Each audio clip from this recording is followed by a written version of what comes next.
Hi, I'm Nate, and I have the pleasure of being here with Lori Howell from Wayland. Lori, welcome. So Lori, you're an educator at Stevie Elementary in Wayland. How long have you been there, and what grades do you teach? I currently teach third grade. I've taught first through sixth grade at Wayland Union Schools for 30 years.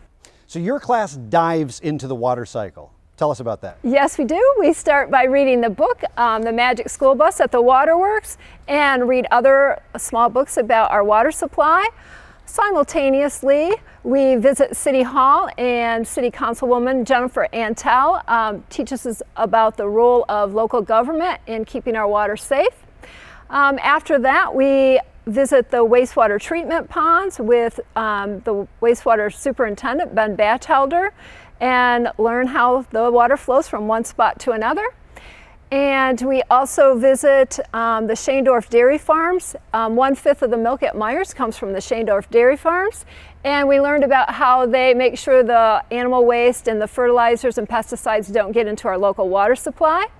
And finally, with the high school students, we visit the Rabbit River, which is within walking distance of our school. We test the water, and pretty much one-on-one, or two kids with one high school student. And then we visit the high school labs, and the high school students explain our results after they compile them all so that our third graders understand them.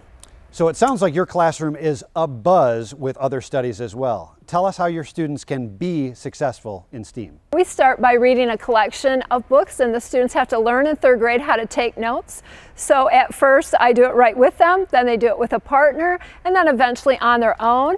And this particular project, my students made posters, and they taught about bees to other classrooms. And then bees are really in trouble worldwide, and so we have the local connection. They are dying out here, but also throughout the world. And I like to take local experts. So we had a local beekeeper come in, and we had a gardener come in, and we had the Department of Natural Resources came in, the soil preservationist in Allegan County, to talk about how we could help pollinators. And so how do I think kids can be successful?